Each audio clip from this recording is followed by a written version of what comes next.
Evangelho de Lucas, capítulo 5, vamos ler do versículo 27 até o 32. Diz assim o texto, queridos: passadas estas coisas, saindo, Jesus viu um publicano chamado Levi, assentado na coletoria, e disse-lhe: segue-me. Ele se levantou e, deixando tudo, o seguiu. Então lhe ofereceu Levi, que era Mateus, um grande banquete em sua casa, e numerosos publicanos e outros estavam com ele à mesa. Os fariseus e os seus escribas murmuravam contra os discípulos de Jesus, perguntando: por que comeis e bebeis com os publicanos e pecadores? Respondeu-lhes Jesus: os sãos não precisam de médico, e sim os doentes. Não vim chamar justos, e sim pecadores ao arrependimento. Palavra do Senhor. Graças a Deus, Queridos, muito bom estarmos aqui. Esse segundo domingo do mês, de cada mês, no DEVAP, é sempre uma reunião especial. E o que há de especial nesta reunião é exatamente o propósito específico desta reunião, chamada a reunião do partir do pão.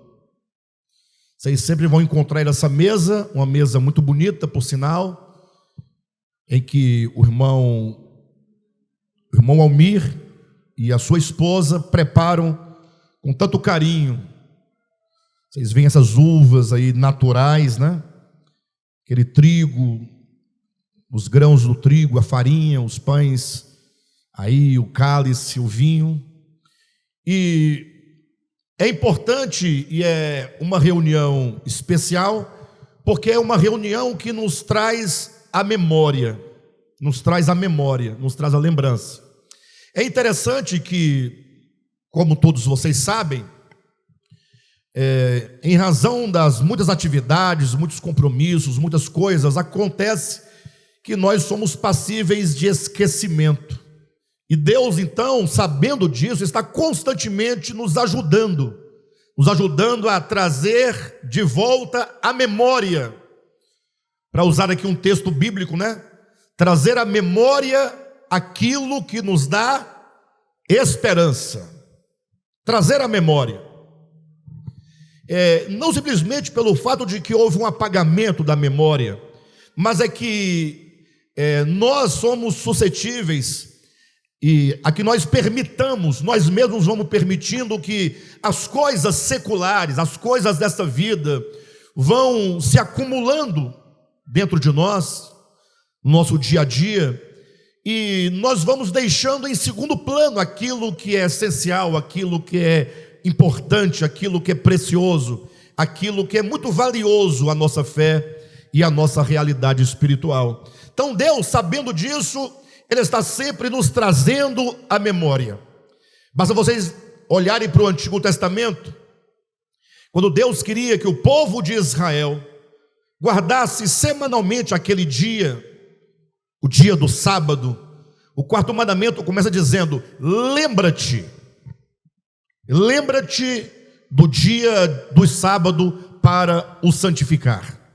Lógico que nós sabemos que este é um mandamento da antiga aliança, que não faz parte da nova aliança, não é um mandamento para a igreja de Jesus. Eu o trago aqui neste momento apenas para demonstrar como Deus é maravilhoso, e sabendo da fragilidade, da fraqueza do seu povo, Ele diz: lembra, não se esqueça, traga isso no coração, na alma, no entendimento. E tratando-se então do Novo Testamento, nós temos essa celebração, que é a celebração do partir do pão, que pelo menos na igreja primitiva do primeiro século, era uma celebração que acontecia todo domingo da semana. Então todo domingo eles celebravam. A igreja do primeiro século, ela tinha o primeiro dia da semana como o dia do Senhor. O dia do Senhor. Não em substituição, como dizem, substituir o sábado pelo domingo. Nada de substituição, ninguém substitui nada. O fato é que, como Jesus ressuscitou no primeiro dia da semana, esse dia tornou-se um dia festivo, um dia de celebração, o dia da celebração da ressurreição do Senhor. E a igreja, portanto, no primeiro século, se reunia todos os domingos para se alegrar, para celebrar, para proclamar, para declarar a ressurreição do Senhor. E é certo que não tem como você declarar a ressurreição sem fazer memória à morte do Senhor. Então era uma reunião, ou é uma reunião, que evoca a morte do Senhor e evoca a ressurreição do Senhor. É como que Deus falasse para nós assim, Jesus falasse: olha, vocês devem realizar essa festa, essa celebração, essa reunião do partir do pão, como um meio de vocês estarem sempre trazendo a lembrança, trazendo à tona, trazendo à memória a morte e a ressurreição do Senhor. Mas não temos como nós anunciar a morte e a ressurreição do Senhor sem que também nós evoquemos a nossa condição diante de Deus. Ou seja, só faz sentido para nós a morte e a ressurreição do Senhor se nós entendermos que nós estávamos mortos nos nossos delitos e pecados. Todos os homens, indistintamente, não importando o lugar onde nasceu, a cultura onde tenha nascido, o tempo em que nasceu, o fato é que todos pecaram e carecem da glória de Deus. Todos pecaram e carecem da graça de Deus. Todos os homens nascem já mortos em delitos e pecados. É uma condição de condenação da parte dos nossos próprios pecados, porque o homem nasce no pecado. E logo então, quando nós celebramos esta mesa, quando nós, diante dessa mesa, celebramos a morte do Senhor e a ressurreição do Senhor, isso tem que trazer também à memória a nossa anterior condição, a condição de homens e mulheres desgraçados, sem a graça de Deus, desprovido de qualquer coisa, homens que nasceram no pecado, e como foi aqui bem colocado durante o partir do pão, todos inimigos de Deus, homens inimigos nos seus corações e nas suas consciências, mas Deus sendo gracioso para com todos nós, porque Ele nos ama, Ele sendo misericordioso, Ele então se deu a si mesmo por nós.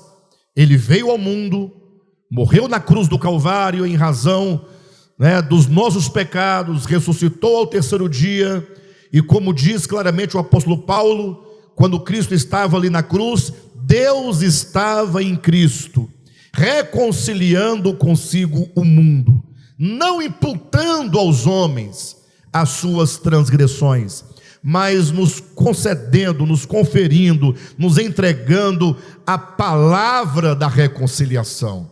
Logo, o que se celebra na reunião do partir do pão, com essa mesa exposta como aqui está, é na verdade este momento de redenção.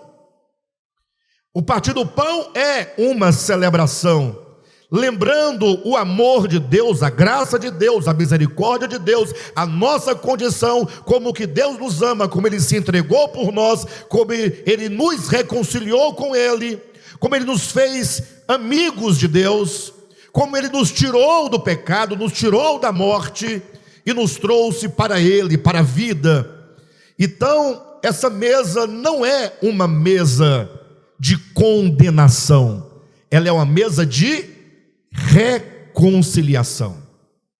Essa mesa não é uma mesa de justiça, no sentido que se impõe algo a ser cumprido para que você se torne digno dela.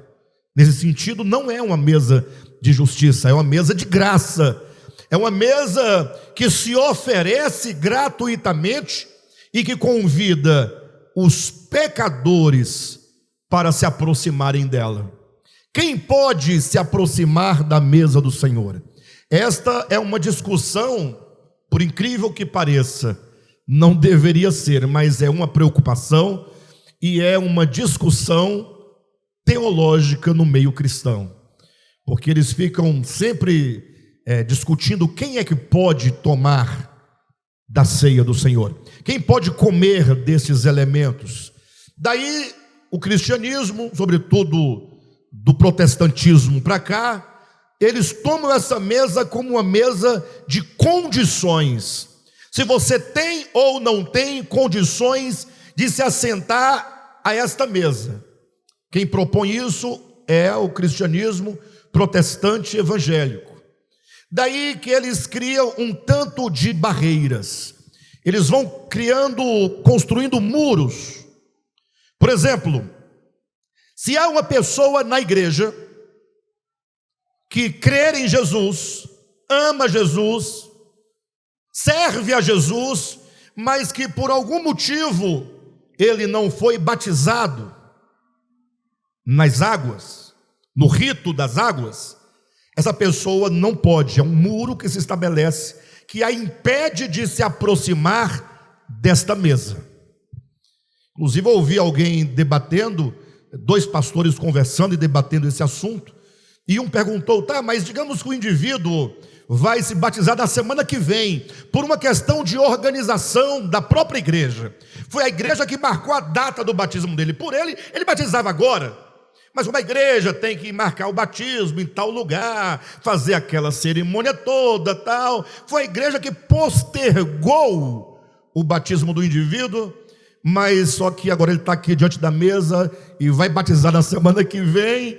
Já é filho de Deus, já tem um espírito, ele ora, ele canta, ele ama Jesus, ele ama o evangelho, ele ama a palavra, ele ama a igreja, está tudo certo, mas aí o outro dizia, não pode porque não foi batizado. É um muro que se coloca, construindo muros que impedem que algumas pessoas se aproximem dessa mesa. Daí também há a questão, eu não quero trazer nenhuma polêmica para vocês, mas o fato é que eu, e consequentemente este ministério, acredita no casamento legítimo. O que é o casamento legítimo? É quando um homem ama a sua mulher e um pertence ao outro e agora eles fazem a cópula e vivem harmoniosamente em casamento. É um casamento genuíno. Mas a igreja resolveu estabelecer muros, dizendo, não, o fulano não é casado no civil, logo, esse também não pode, Vocês são casados no civil? Você não é? Está aí, um muro. É a Késia e o Paulo, A Késia e o Paulo. Mas vocês são um casal, ela é sua mulher, você é o marido dela, está tudo certo, mas não tem um casamento civil. Aí dizem, estão em quê? Em adultério. Eu não entendi mais nada do que é adultério. Não dá para entender como um jovem totalmente desimpedido amou uma mulher, uma moça, e está aí o casal junto, lutando, servindo a Deus, mas aí esse tipo de gente, desculpe minha palavra, mas como pensa o cristianismo, um muro não pode participar da ceia do Senhor. Acreditam vocês que Devap tem 26 anos, então há uns 27, 28 anos atrás, eu estava numa situação em que havia na congregação onde eu estava, uma irmã, ela devia à época ter os seus, talvez 50 e poucos anos para 60, entre 50 e 60 anos, casada com um homem, que também devia ter essa idade ou um pouco mais, casada há mais de 30 anos, 20 e poucos anos casados, tinham filhos crescidos, adultos. Era uma família, era um homem que se casou com uma mulher, tinha filhos, tal. E acontece que essa irmã foi congregar conosco na nossa igreja de então. E aí eu estava na liderança da igreja, conduzindo juntamente com outros irmãos, e veio a mim essa questão: a irmã não participava da ceia do Senhor, ela não podia participar da mesa do Senhor, ela não podia se assentar à mesa da graça, da bondade, da misericórdia, do perdão, da reconciliação. Ela não podia. E toda vez lá partia-se o pão, todos os domingos, e todos os domingos ela estava lá sentada e chorava, e chorava, e chorava. E quando me veio a situação, e eu fui conversar com ela, ela disse: olha, Alexandre, o fato é que é porque eu não sou casada. Falei: como não é casada? Eu conheço seu esposo. Não, eu não tenho o casamento no civil. Eu: não, mas vamos conversar com ele, vamos casar vocês no civil, tira esse muro, essa parede. Ele falou: o problema é que ele, por saber que é uma exigência da igreja, e ele não concorda muito com a igreja, então, só de birra ele falou que não casa. Era uma pessoa tão interessante, esse marido da irmã, que ele era um crente, mas era esse crente que cria tumulto com tudo, com doutrina, nunca concorda com nada, nem com ele mesmo. Uma vez ele falou assim: eu estou achando que eu sou bode. Ele mesmo disse acerca de si: eu estou achando que eu sou bode. Não, era essa criatura. Aí, como ele não queria se casar, não podia se casar sozinha. Então ela estava privada. Não é que estava com o marido alheio, não, é porque estava com o marido dela, mas é que o marido dela não casa no civil, já tem 30 anos, já tem filhos. Qual é a solução para essa pessoa? Ou você larga o marido, ou você não se assenta à mesa. Essa é a condição. Vocês acham isso razoável? É razoável pensar deste modo? E agora, no momento, eu não me lembro qual foi a solução desse caso. Eu sei que eu fiquei muito valente na época. Eu falei: não pode, a irmã tem que participar, não é possível que ela não pode participar. Então a igreja hoje, atual, ela vai criando muros, construindo muros, impedindo as pessoas de se aproximarem. Crianças, adolescentes, ninguém pode. Não, tem que crescer, ser batizado, ser membro. Às vezes vem um membro, um crente, só que ele congrega noutra comunidade, de outro CNPJ. Tem algumas igrejas que falam: não, você não pode, porque você não é desse CNPJ. Aí cria o muro do CNPJ. E assim eles vão criando muros e muros e muros. E a pergunta que surge é: tudo bem, entendemos quem não pode. A pergunta é: quem pode? Quem está adequado a esta mesa? E a resposta é: somente os membros da igreja que estão em harmonia na sua conduta com o estatuto da igreja. Se o indivíduo não dá dízimo, o muro do dízimo. Se o indivíduo, eu até ouvi essa semana, eu duvidei e tive que pesquisar, porque eu não acreditei. Porque vocês sabem que tem igreja que o obreiro é obrigado a usar gravata, né? Vocês sabem disso, é obrigado. O Marquinhos ali não vai ser obreiro nunca. Eu também não seria, porque eu usei gravata muitos anos. Vocês devem ter visto algum vídeo meu no passado, eu bem magrinho, cabeludo, de gravata, magrinho, vocês viram? Com a voz bem fina.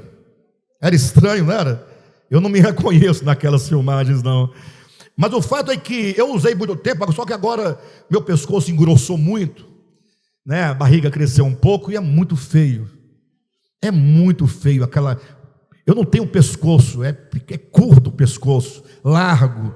Aí coloca aquela gravata, aí fica assim, ó. Eu não dou conta, eu não sou escravo. O Senhor me libertou. Aí eu não uso gravata. Quando eu vou, me convidam para realizar a cerimônia de casamento, eu vou por amor e respeito e carinho por quem convidou, mas eu aviso: eu não uso gravata. Eu vou até com um blazezinho, mas eu não uso gravata. Chega, tá todo mundo de gravata, eu chego sem gravata. Bem, se quiser me convidar também. E se não quiser, olha que maravilha. Você quer me ajudar e me agradar? Não me convide para fazer seu casamento. Se eu convidar o Josué, você vai ficar com ciúme? Não, ele é o pastor oficial. O Josué é o pastor oficial deste ministério de celebração de casamento. Viu, Josué? É o pastor oficial, fique sabido. Quem quiser realizar, procurem-no. Tá bom? Não tenho ciúme nenhum. E ele ainda vai de gravata aí. É porque ele pode. Josué pode, não tem barriga, é magrinho, pescocinho fininho. Coloca gravatinha, fica bonitinho. Agora, gente igual a mim não faz sentido, né? Tá, mas aí eu fui verificar, porque as igrejas exigem que os obreiros usem gravata. Mas aí eu encontrei uma igreja que proíbem que se use gravata vermelha. Quando eu ouvi, eu falei, não, é brincadeira. Fui verificar, era verdade, é verdade. É obrigado a usar gravata, só não pode ser vermelha. É outro muro. A pergunta é: quem é que pode sentar-se à mesa das benignidades de Deus, da bondade de Deus, das misericórdias de Deus? E aí eles vão dizer: somente aqueles que são adequados. Somente os adequados é que são desejáveis. A religião sempre prima pelos desejáveis. A religião seleciona quem é adequado, quem é justo, quem está pronto, quem está preparado, quem pode, quem passa na medida da régua da religião, quem é apropriado, quem tem a dignidade, sempre segundo os padrões próprios da religião. E isso não é somente nos dias de hoje. Isso em todo tempo, onde houver uma religião, haverá isso, em todos os lugares. E no tempo de Jesus não era diferente. E essa mensagem, ela tem como intuito apontar para duas direções, e uma delas é apontar para Jesus, para que vocês olhem para Jesus, e outra que você olhe depois para você, evidentemente. Mas o fato é que eu fico aqui comigo pensando: ora, se nós cremos que Jesus é o Cristo de Deus encarnado, eu acredito que qualquer um de nós aqui cederíamos e nos inclinaríamos em total obediência a qualquer coisa que ele dissesse, porque ele é Deus, ele é o padrão, ele é o modelo, ele é santo, ele é justo, nele não tem treva, nele não tem pecado, e logo qualquer parâmetro que ele estabelecesse, nós diríamos sim e amém, ou não? É ele tem toda justiça, toda santidade, toda pureza, toda integridade. E se ele exigisse uma qualificação para que nós nos assentássemos com ele à mesa, eu diria que é justo, porque afinal ele é Deus, ele é santo, né? O problema é que quando ele veio, havia em Jerusalém, na Judeia, em Samaria, naquela região por onde ele andou, onde ele cumpriu o seu ministério, é como que os homens ali fossem divididos em duas categorias. De um lado, havia os religiosos, havia a casta religiosa dos judeus, os líderes da religião judaica. Havia ali, imaginam vocês, os sumos sacerdotes. Era o topo da pirâmide, os sumos sacerdotes, né? Carregavam na cabeça uma mitra com uma placa e uma inscrição. Dá até medo passar perto de uma pessoa dessa. Tenho medo de morrer, de ser fulminado, porque dizia nessa inscrição, na mitra do sumo sacerdote: santidade ao Senhor.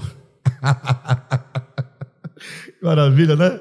Imagina aqueles homens velhos, barbudos, gordos, cansados, ranzinzas, né? Casmurros, taciturnos. Josué, não é só você não. Eu aprendi 3 palavrinhas para trazer para vocês hoje, para não ficar muito distante do Josué. Mas passar perto de uma criatura dessa, eles nem olhavam para você, porque era muita santidade. Santidade ao Senhor. Aí depois vinham os sacerdotes que não ficavam para trás, tinham os escribas, que eram os doutores da lei, da escrita, tinha os fariseus, essa casta de fariseus, irmãos, misericórdia, era o povo mais extremado, mais rigoroso, mais, entre aspas, zeloso, faziam questão do mosquito, da formiga, do cominho, do endro, os detalhes, observando o povo diariamente, colocando fardos pesados sobre as pessoas. Havia os saduceus, era uma outra classe de religiosos. Havia os chefes de sinagoga, tudo um povo que não se consideravam pecadores. Essa era a característica deles. Eles pegavam, por exemplo, o Salmo de número 1. Vocês todos sabem de cor. Como é que eles entendiam o Salmo 1? O que é que diz o Salmo 1? Sem colocar na tela. Salmo 1. Marquinhos, fica quietinho aí. Vocês sabem, irmãos. Salmo de número 1, quem não sabe não é crente, né? Vai ser uma condição para se aproximar da mesa. Bem, brincadeira. Qual é o Salmo 1? Bem-aventurado é o homem. Puxa, bem-aventurado é o homem que não anda no caminho dos pecadores, que não se assenta à roda dos escarnecedores e que não se detém no caminho dos pecadores. Antes, pelo contrário, o seu prazer está na lei do Senhor, e na sua lei esse bem-aventurado medita de dia e de noite. Ele é como árvore plantada junto aos ribeiros de águas, e estende suas raízes para o ribeiro, e no devido tempo dá o seu fruto, cuja folhagem não cai, no devido tempo dá o seu fruto. E aí o Salmo, chega lá no versículo 7, salvo engano, vai dizer: os pecadores, entrou os pecadores não prevalecerão na assembleia dos justos. Então aqui, ao ler esse salmo, ao invés de eles desconfiarem e pensarem, puxa, esse bem-aventurado aqui não pode ser eu, tinham que desconfiar. Tinham que desconfiar que esse salmo só pode mesmo ser profético, um salmo messiânico, que aponta para um homem específico, para um homem que não peca, para um homem justo de verdade, porque ele medita de dia e de noite nas palavras do Senhor, ele é integral para o Senhor, espírito, alma e corpo, segunda, terça, quarta, todos os dias. Não, eles achavam que esse salmo fazia referência a eles. E os pecadores, que não prevaleceriam na congregação dos justos. Eles se consideravam os justos. Ora, entenda, eles não eram justos, eles se consideravam justos. Paulo viria a dizer no livro de Romanos, tomando lá dos Salmos, o texto que diz: não há sobre a terra nenhum justo sequer. Todos pecaram, todos são pecadores, mas eles se entendiam justos. E aí, como eu disse, que aquele povo da época, daquela região, daquela cultura, se dividia em 2 grupos. Um era o grupo dos justos. Quem era o outro grupo? Era o grupo dos pecadores. Eram os marginalizados, eram os excluídos, eram aqueles que não passavam na medida, na régua dos justos. E este grupo, chamado o grupo dos pecadores, era formado pelas meretrizes. Quem sabe o que é meretriz? Prostituta, tá? Para quem não sabe, é um nome, né, bem bonito para se falar dessas coisas. Meretriz. Eu sou o quê? O fulana é imperatriz e a outra meretriz. A pessoa às vezes não sabe porque parece, né, meretriz, imperatriz e tudo mais. Mas assim, é só um nome, Josué. Bonito, né? Aí depois vem prostituta, que já é um nome mais feio, né? Tem outros mais feios ainda, mas no final chega sempre no mesmo lugar. Vocês entenderam? No mesmo lugar. E aí, o que vocês acham das prostitutas? Será que eles tinham razão? Os justos? Imagina uma prostituta no meio dos justos. Não vai dar certo, vai? Vamos pensar. A irmã já está dizendo que não vai dar certo. Ela está completamente convicta de que não vai dar certo. Mas havia também os samaritanos. Os samaritanos eram um problema, porque, não sei quantos de vocês sabem, os samaritanos eram judeus, tá? Eram judeus. Mas eram judeus mistos.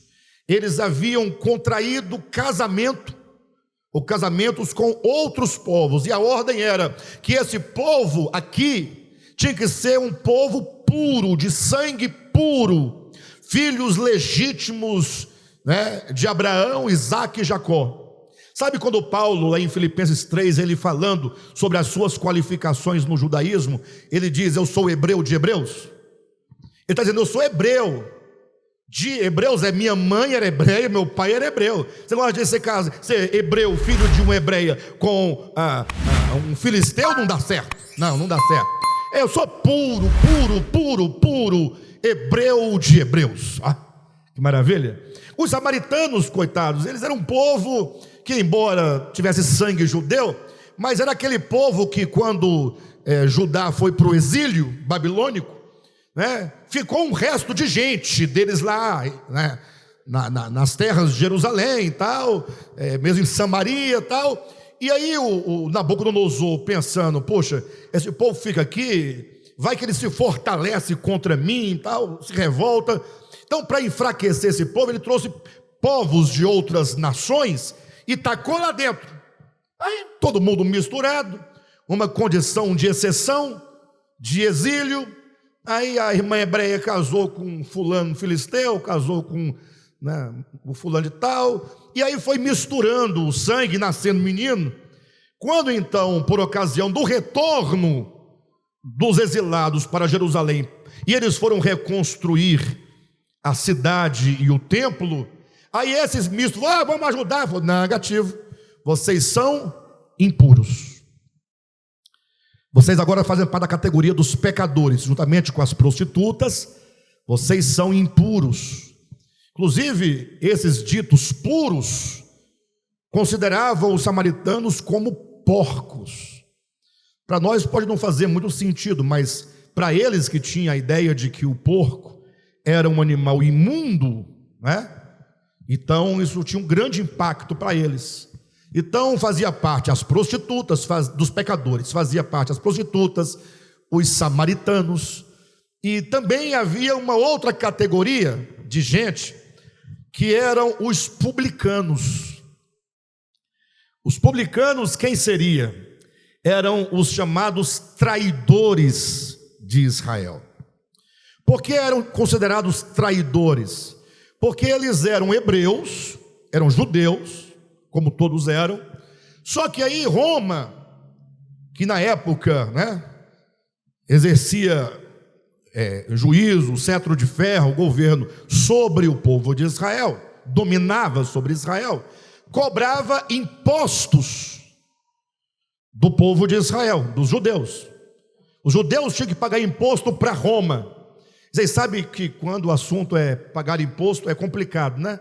A gente aqui no Brasil paga imposto para nós mesmos e achamos ruim, né? Ninguém gosta de pagar imposto. Coisa maravilhosa é quando chega o IPVA. Oh, maravilha! Jesus dos crentes, PVA. Quando chega o IPTU, a casa é minha, misericórdia, tem que pagar. Para andar na estrada, tem que pagar. Energia, tudo paga, tudo é pago. Imposto, até uma herança que você recebe, tem que pagar. Então imagina que o povo de Israel não pagava o imposto a Roma com alegria. Pagava? Não. Então já tinha o problema de pagar imposto para Roma. E complicava quando Roma recrutava dentre os próprios judeus aqueles que seriam os cobradores de impostos.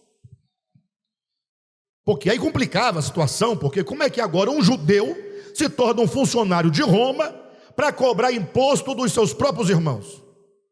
Mas aí piorava a situação quando Roma dizia para esses tais cobradores de impostos, os chamados publicanos: olha, a minha parte aqui para Roma é tanto, o que vocês arrecadarem a mais é a parte de vocês.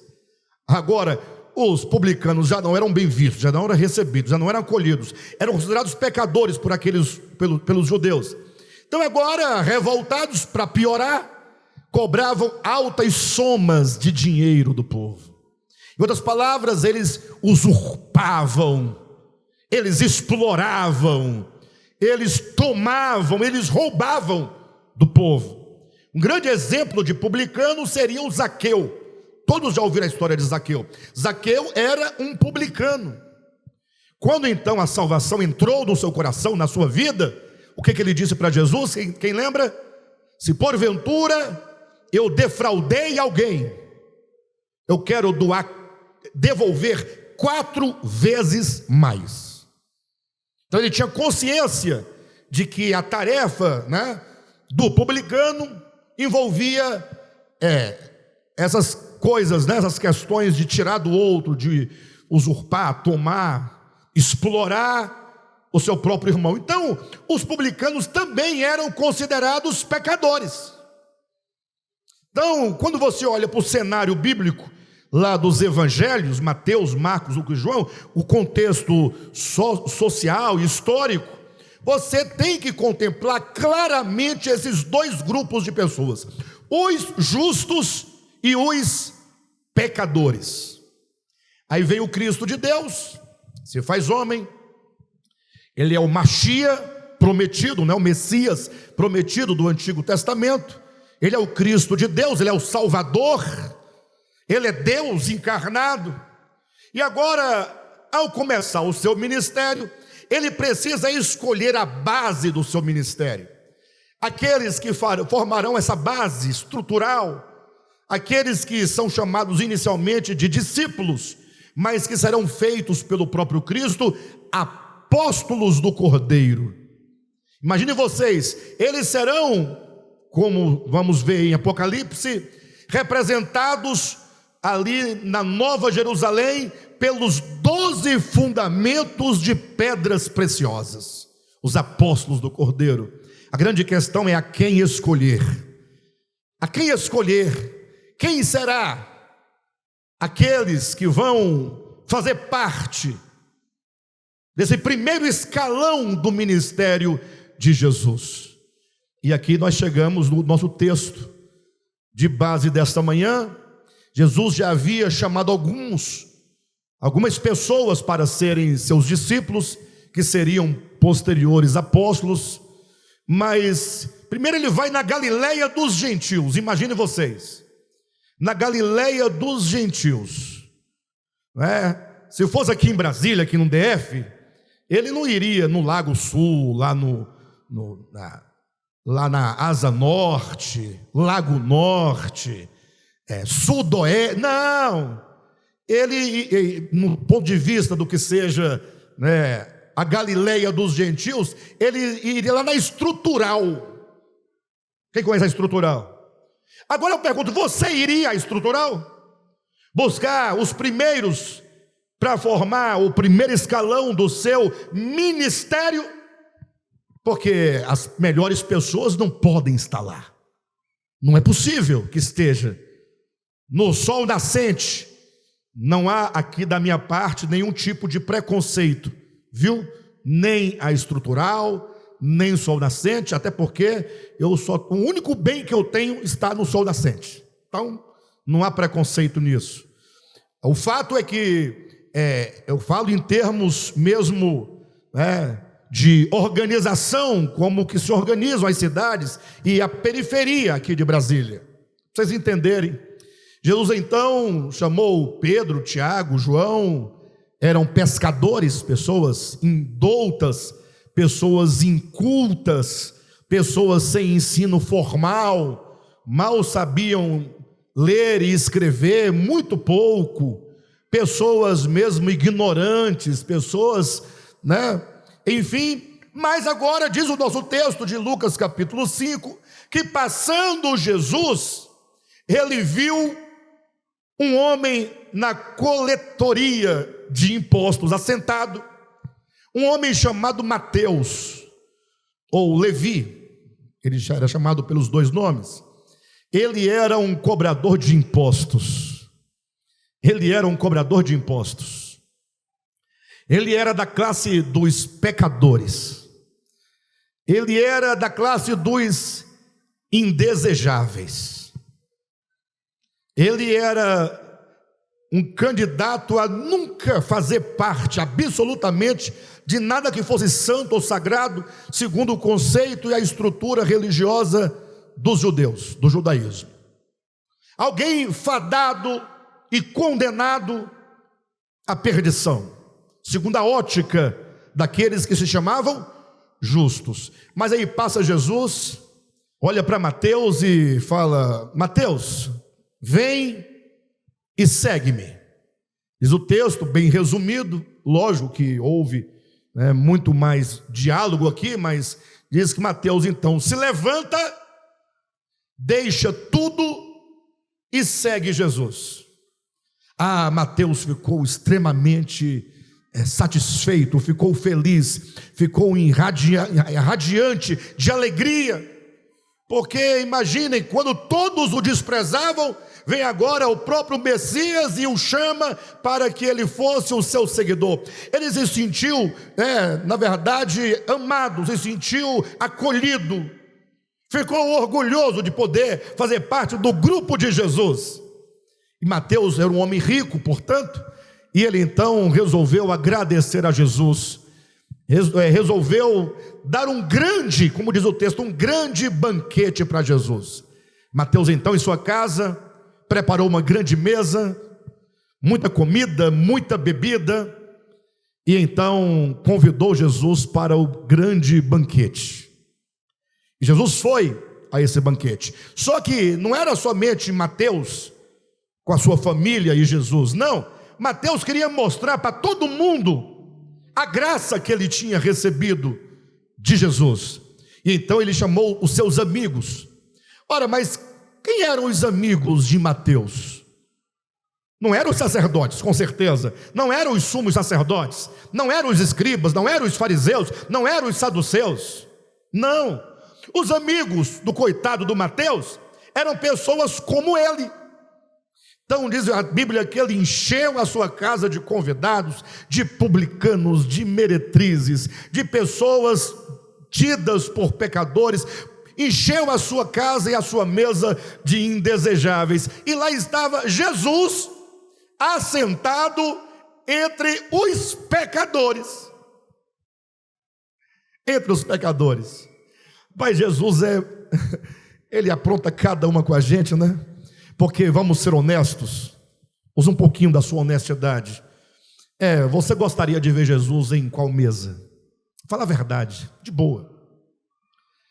Eu falo isso porque se nós sairmos daqui hoje, é capaz que daqui para a sua casa você veja no caminho algumas mesas.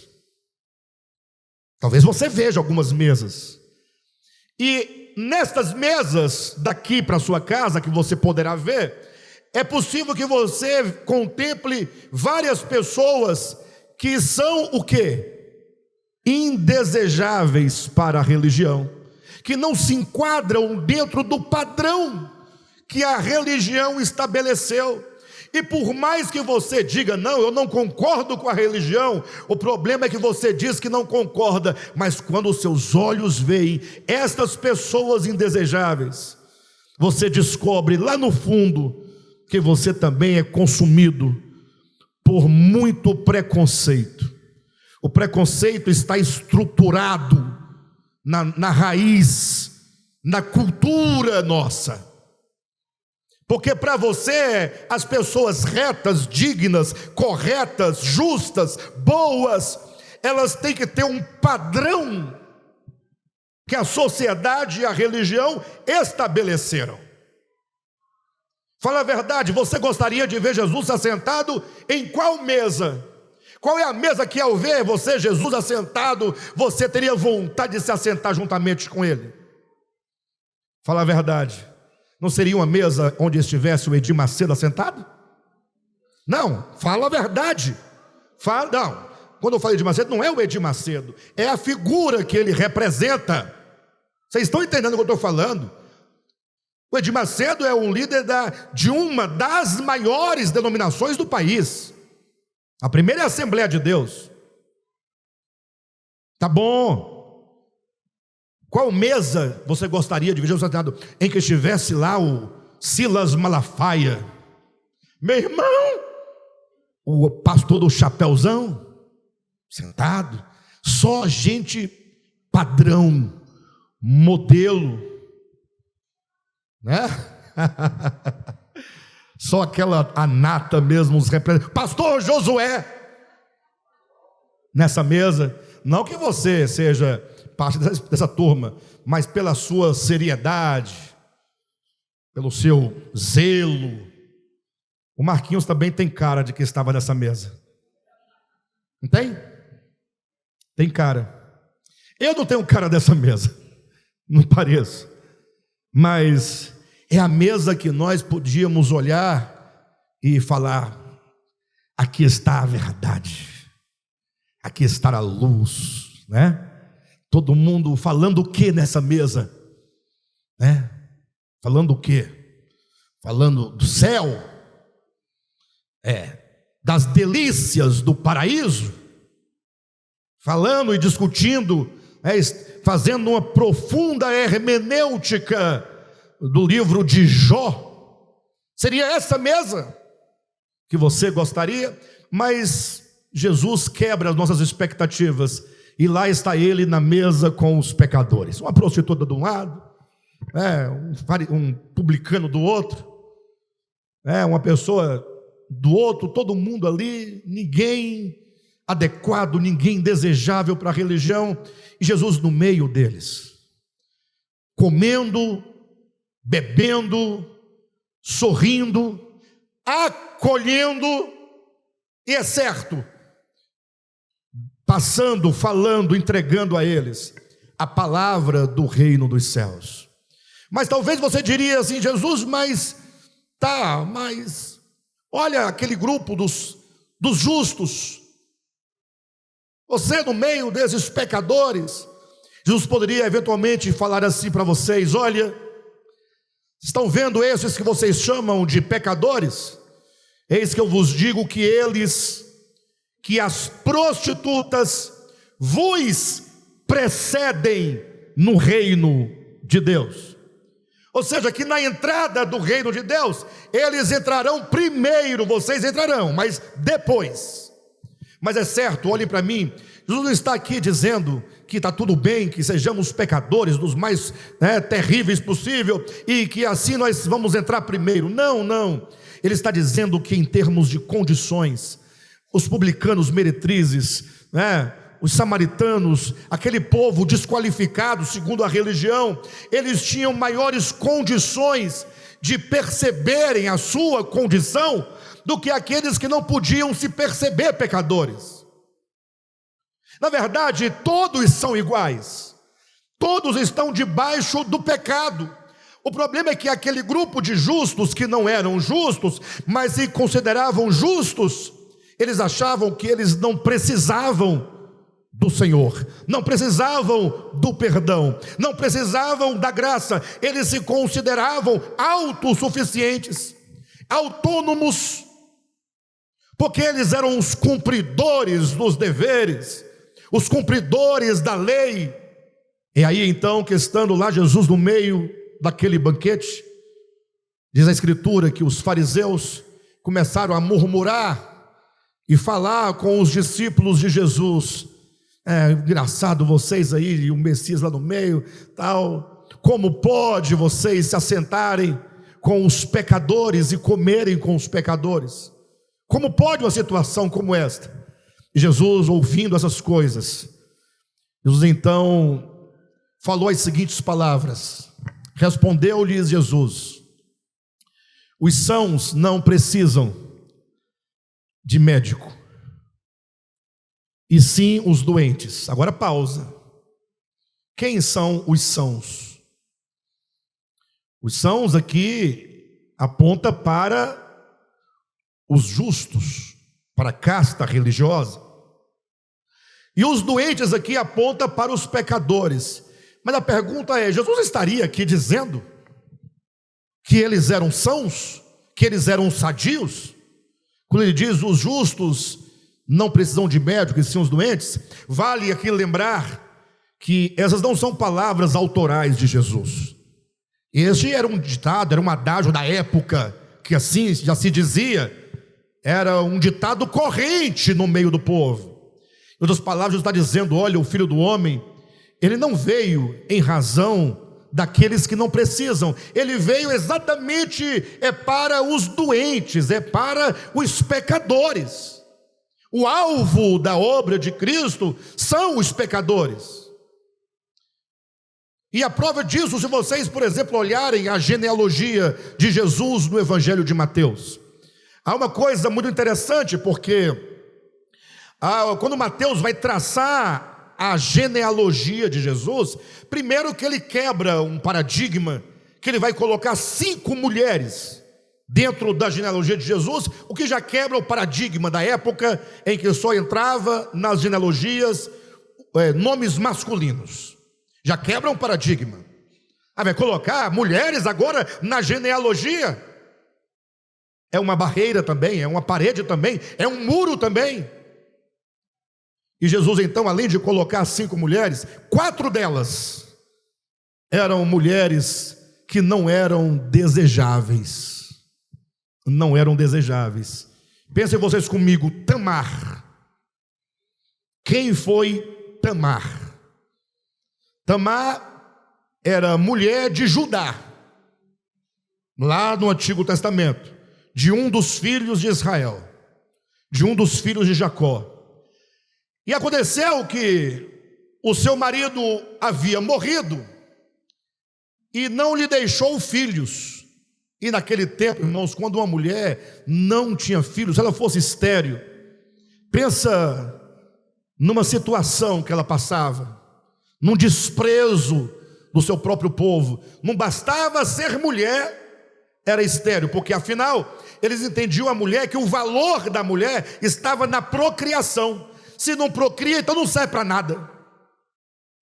Agora, no caso dela, ela podia ter filhos, Tamar podia ter filho. O problema é que o marido morreu e não deu tempo de gerar nela o filho. Então agora ela está viúva. Então agora ela vai atrás dos seus direitos, que era a lei do levirato. A lei do levirato dizia que se o marido da mulher morresse, ela não tivesse filho, ela podia se casar com o irmão do esposo vivo, para que o irmão do esposo gerasse nela filhos. O problema é que parece que a família não queria, deixar ela ter esses filhos, viúva, e ela teve uma ideia. Ela pegou e falou assim: eu vou ter esse filho, é do meu sogro, do sogro. Mas como ela conseguiria isso? Ela se veste de prostituta, fica numa esquina, no caminho da igreja, onde o sogro, ao sair do culto no domingo à noite, voltando para casa, passaria por aquela esquina, e aí fazer igual no desenho do Pica-Pau, quando ele ia passando, ela colocou a perna para fora. Já viram o desenho do Pica-Pau? Não fazem? Aí levanta um pouquinho a sainha. O irmão, quando olhou de noite, toda cheia de véu na cabeça, só os olhos de fora olhando, ele falou: é agora. E a Bíblia não esconde essas coisas. Interessante, né? Quando acontece isso na igreja, no mundo, as coisas normais que acontecem na vida, o mundo cai. Mas na Bíblia fala que isso acontecia com todo mundo até com Judá. Então, Judá foi lá e realizou o serviço. Ela pegou o cajado, pegou a capa dele, já escondeu, porque ela não era tonta, esperta. Enfim, essa é a mulher, a primeira mulher que Jesus colocou, que Mateus colocou na genealogia de Jesus. Puxa, nem para colocar a Débora, né? Não tinha Débora lá, a juíza? Não, colocou uma indesejável na genealogia de Jesus. Depois colocou uma segunda mulher na genealogia, Raabe. Essa não estava se escondendo de ninguém, era a maior prostituta de luxo de Jericó. Ganhava dinheiro, muito dinheiro. Depois colocou uma terceira mulher. Qual foi? Betseba, a que cometeu adultério com Davi. Também tem uma outra, a quarta, Ruth. Quem era Ruth? Ruth era uma moabita que estava em condenação com o seu povo, debaixo de maldição. Era uma anátema. Era uma anátema. Excluída da comunidade dos santos, todas as suas gerações. Então veja que na genealogia de Jesus, além de colocar as mulheres, coloca esse tipo de mulher. Só entrou uma quinta, pura, virgem, porque tinha que estar lá para conceber Jesus, Maria. Mas não fosse esse elo, ela não estaria. Para dizer que Jesus, ele veio para os impuros, para os pecadores. Mas a religião ignora completamente a mensagem de Jesus, o gesto de Jesus, a obra de Jesus, e exclui do seu meio todas as pessoas indesejáveis.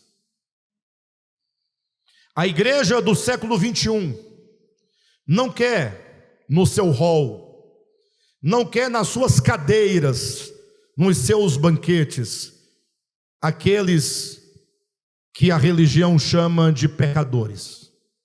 Não é sem razão que há muitos filhos de crentes hoje completamente revoltados com a igreja. Filhos de crentes, muitos, não são poucos. Filhos de pastores, então, aos montões, por virem a hipocrisia dos pais. Filhos que se encontraram na igreja e de repente se perceberam gays, homossexuais e foram expulsos da igreja.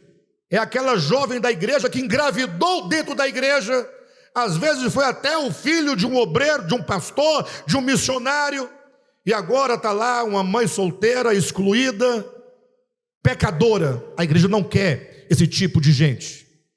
E assim, quando nós olhamos para a nossa atual experiência, vá aos presídios, faça uma visita aos presos. Quem são aqueles presos? A maioria, tudo filho de crente, filho de missionária, filhos da irmã do círculo de oração. Eu fui uma vez fazer uma visita no presídio. Irmãos, eu confesso, eu tenho cara de durão, mas eu sou chorão, eu choro muito fácil. Quando toca meu coração, eu confesso que quando eu cheguei, que eu fui entrando, que aquelas pessoas foram saindo ali do fundo das suas celas e foram vindo para a grade, e eles pegavam assim na grade e ficavam cantando com a gente. Puxasse o hino que você puxasse, eles sabiam, você errava a letra e ele continuava cantando a letra certinha. Começamos a cantar e eles foram vindo das celas, todo mundo. E aí eu fui tomado por uma angústia, uma dor muito forte. Falei, Senhor, não tinha um que não cantava, não tinha um que não orava, não tinha um que não chorava, não tinha um... Todos crentes. Não é a regra, né? Tem aqueles que fogem, ou melhor, é a regra, né? Mas tem aqueles que fogem à regra, mas estão lá. A igreja, ela tem perdido a noção do que ela é, da sua missão. A igreja perdeu a noção que a igreja deve ser o espaço onde o homem, seja ele qual for, em qual condição se encontre, a igreja deveria ser o espaço onde essas pessoas encontram o amor de Jesus. Sintam-se acolhidas. Mas aí sempre vai ter um fariseu na igreja, um saduceu, sempre vai ter um zelote. Pastor, mas então se abrir as portas para a igreja, reganhar as portas, acabar, o que vai virar isso aqui? É a pergunta das pessoas. Eu não sei o que vai virar. Pergunta para Jesus o que virou o ministério dele, porque não tinha ali ninguém com a dignidade que você quer, nenhum deles ali. Tinha um que roubava, o outro não acreditava, o outro era bruto, ignorante, o outro era matador, o outro medroso, o outro covarde. Todos o abandonaram quando Jesus foi preso, todos o abandonaram. A igreja deveria ser o lugar. Nós precisamos resgatar, irmãos, o entendimento do evangelho. Alguém pode continuar perguntando: tá, pastor, mas se fizer isso, você não estaria afirmando que entrar no céu, como dizem, agora é bagunçado, entra quem quer? Na verdade, entra quem quer. A graça é para todos. Agora, isso não significa que nós entraremos de qualquer maneira. A graça de Deus é a graça que acolhe, é a graça que recebe, e essa mesma graça, é a graça, não é outra coisa, essa mesma graça acolhedora é a graça transformadora. Afinal, Paulo vai dizer a Tito que a graça de Deus nos educa, ela nos transforma. Então, a igreja não é um lugar onde você olha e vê ali todo mundo dentro de uma mesma medida. Não. A igreja é para todos. Podem vir adorar o Senhor, cantar, orar, e vamos deixar que a graça de Deus, a palavra de Deus, o Espírito de Deus, Ele vai transformar a todos, inclusive aos que se consideram justos. Inclusive aos que se consideram justos. Mas cedo ou mais tarde, essa graça vai desnudar o nosso coração e revelar quem verdadeiramente nós somos. Todos carentes. A salvação procede de Deus e a salvação pertence a Deus. A igreja não pode agora arbitrar contra a vida das pessoas. É porque tem o texto em tal lugar que diz não sei o quê. Queridos, ouça, nós somos discípulos de Jesus. A nossa referência é Jesus. E a nossa medida do que é a verdade é Jesus. Tudo o mais que não for Jesus, seus ensinamentos, suas palavras, suas obras, tudo o mais deve ser medido por Jesus, por sua palavra, seus ensinamentos. Tudo mais não passou, glória a Deus, maravilhoso, foi muito bom naquele tempo, parabéns, mas para nós é Jesus. Início, meio e fim. O alfa e o ômega. O começo e o fim. Jesus. Amém? Que nós possamos buscar olhar o mundo com o olhar de Jesus. Olhar com mais carinho, com mais cuidado. Possamos contemplar as pessoas como sendo nossos semelhantes, como sendo nosso próximo, como sendo nossos irmãos. Olhar com mais atenção. Talvez na sua casa, talvez na sua casa, na sua rua, no seu local de trabalho, tenha lá um pecador que é desprezado por você. Que tal olharmos com mais atenção, com mais carinho e mais amor, como Jesus olhava para as pessoas.